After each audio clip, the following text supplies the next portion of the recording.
Alright, I'm going to make a quick video going over the function and how to drive a Case-O-Matic. Sorry about the wind noise. This particular model is a 1963 Case 730. It's technically a 741, so it's a row crop, and it is a gas, and it has the Case-O-Matic. So when you're sitting up here in the operator station, it is a pretty standard Case dash of the era. You've got converter temp, which obviously you would not have on anything else, clutch pressure, which is specific to the Case-O-Matic, and then your basic functions like road speed, oil pressure, fuel, tach, hour meter, temp, and your amps. And then also there's someone added a aftermarket temp gauge. You got your key, so it's your key, and it also cranks. Doesn't have a separate push button. That's a choke, even though it has a diesel knob on it. Coming down to the main gearbox, your main gearbox here, it's got 4 forward, 1 reverse, and then on this lever it's got high-low, and it's also got a neutral. So if you notice there on the plate, it says high, start, and low.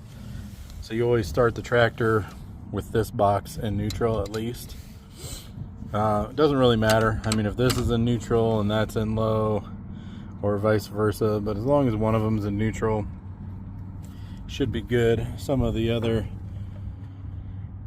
things, this is a hand throttle, so you can set idle, or if you want it idled up higher, you can idle it up here, but then it is tied in with a foot throttle that is on both sides, so this same pedal actuates both.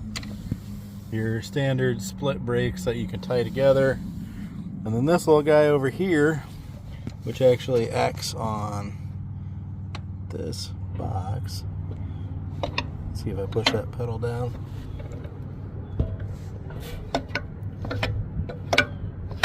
That would be that. And then the other lever is this knob up here. Let me zoom back out.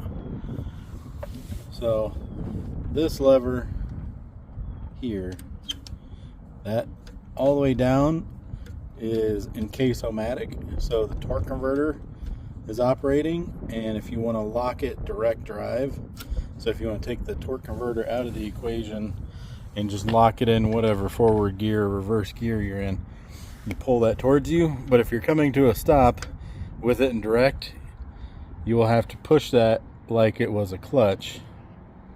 Otherwise, if this is down in Case-O-Matic, you can come to a complete stop with the tractor still in gear because of the torque converter. I just kind of wanted to run through some of that before I start it, and I'll show you how it works, but it might be hard to hear me once it's running. So I don't think there's really anything else notable as far as Case-O-Matic functions other than that hydraulic box there. The 2 sticks are going to be pretty similar, whether it's a just a normal 8-speed or the Case-O-Matic. So let me fire it up, and I'll show you how this works. And something else to note, if you're putting it in gear, I push that pedal down. I'm pretty sure you need to, otherwise it's just going to grind a bunch. So I hold that pedal down as if it was like a clutch, but I'll show you that here in a sec.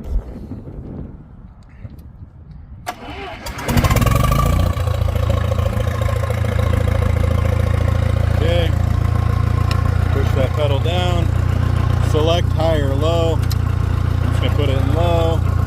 And the nice thing about it being a Case-O-Matic, unless you got a heavy load,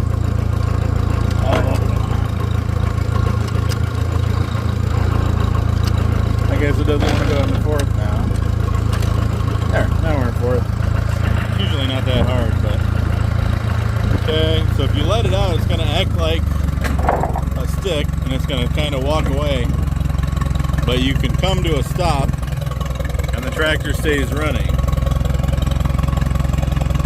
So it's kind of handy if you're stopping and going a bunch. You don't have to ride the clutch, and then you can foot throttle.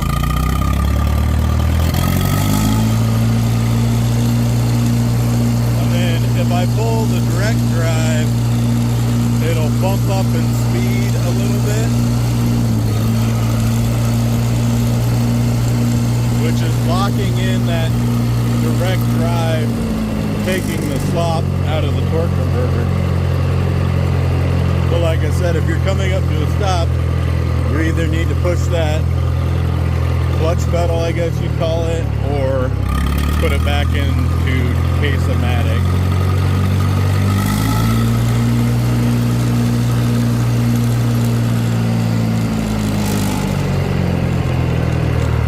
Push it back in Case-O-Matic, it's down. Come to a complete stop, and it's just idling.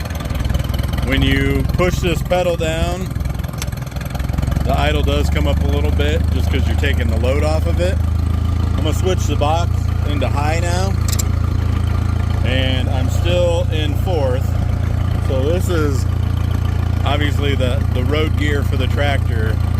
So when I'm at full RPM in direct drive, this tractor will do about 18 miles an hour.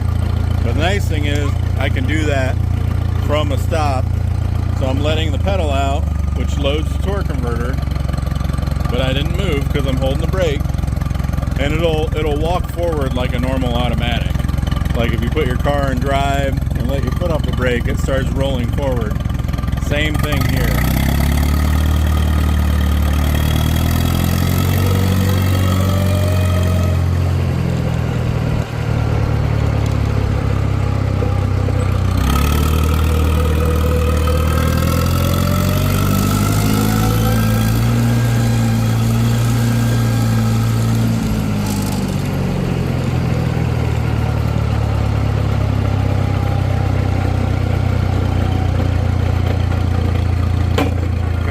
Stop sign, just touching the brake, not touching anything else.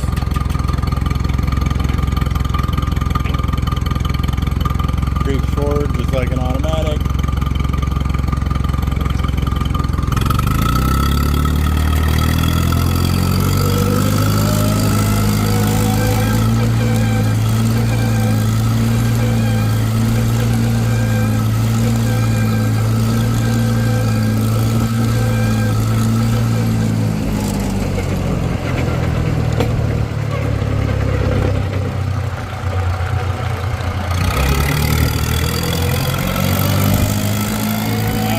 That direct drive, get a little bump in speed, do a stop, kick it back.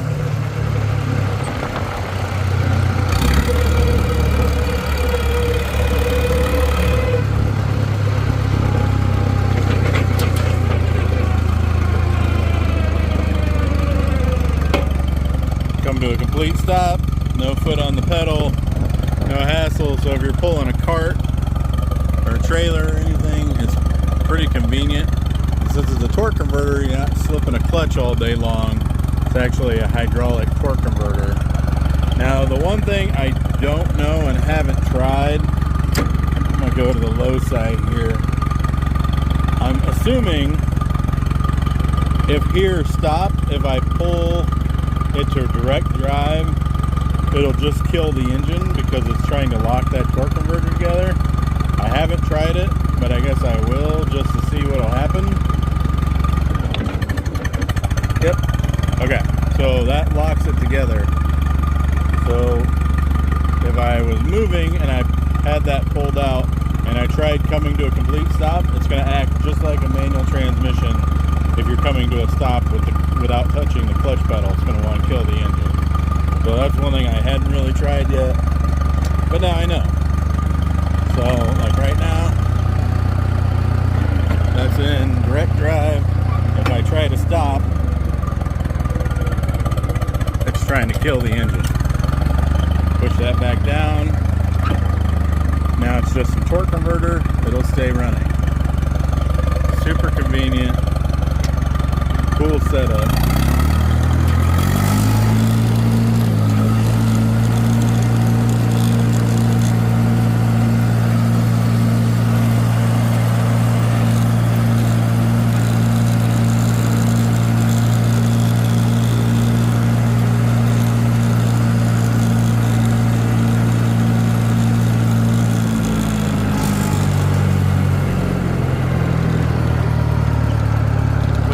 Back down, come to a stop. Now if you don't want it to keep trying to creep forward, then foot's off the brake, that pedal's pushed down, and it's not trying to roll me forward or do anything.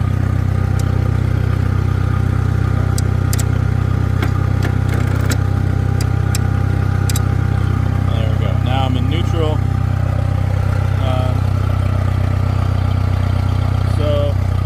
That's with that pedal out. When you push that pedal in, it takes the clutch pressure away.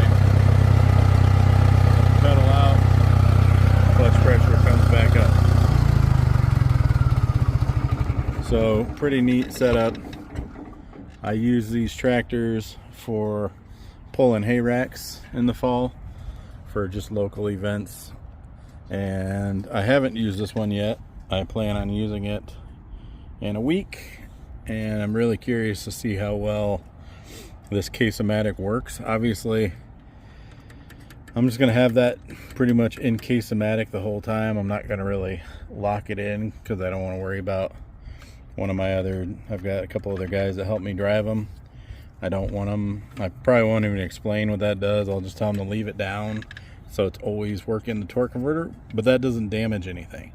That's going to be just like a normal car when you're taking off, but the only difference is you're actually mechanically in a gear with a torque converter versus an automatic uses hydraulic pressure to lock the clutches together. But either way, I'll probably just run high gear third in Case-O-Matic. That'll give me about 11 miles an hour max. And well, that's 11 miles an hour in direct drive. It'll probably be about 8 to 9, which will be perfect for doing a hay rack. And I'm sure I'll make a video of doing it, but hopefully this helps if you're going to look at a tractor or never heard of Case-O-Matic. I know they made this for a good little while, probably 15-20 years. I believe they did Case-O-Matic. This is the first style. I know I watched a video on a Comfort King, and I believe the mechanism was on this side for putting it in Case-O-Matic, and I believe the shifters were a little different. So obviously over the years when they changed transmissions, but the functionality is essentially the same. Still had the pedal, still had the foot throttle, and you know, you'd still have it in neutral to start, things like that. But pretty neat. This one works really well. I haven't really seen anything online about them being problematic or anything like that, but let me hop down and I'll show you the tractor. Alright, there she is. Like I said, it's like a 4.1 liter, like a 260 cubic inch, something like that. 4-cylinder. I like the Case style. The 4 and 6 cylinders have split heads. So if you blow a head gasket, you only need to pull a 2-cylinder head off instead of, like if it's a big 6-cylinder, those heads get pretty dang heavy. It's got a full back. When I looked it up online, it said it had both speeds for PTO. I guess I haven't really looked into that. I don't know if when the PTO is running, if you use the high-low range to get you the 1,000 on a PTO, like if that, I don't know. I haven't looked into it that much. I don't know if that's how they get the different speeds or if my model just doesn't have it, because usually they're different spline PTO shafts. But on tractor data, it said it had both, so I don't know. Like I said, gas. It seems like the generator at least does something. It showed like 10 amps, which isn't ideal, but it should recharge the lights and keep the battery topped up. I'm sure I'll throw a one wire on this at some point, but I mean, this thing was really cheap. It runs really well. Tires hold air. It's got the spin out rims. He did say they have fluid in them, so you know, I'm probably gonna have to change the hoops at some point, but I'll probably take the fluid out of them just because I don't need the extra weight to pull. But that's always fun, finding a place that'll take that fluid. They're not bad, but yeah, they're sure at some point it'll start. But yeah, just giving you a little rundown on how the Case-O-Matic setup works. I think that's the pressure sensor for it, and part of the mechanism, the cooler, does have a temp gauge on it. So pretty sweet setup. Appreciate you watching. We'll see you on the next one.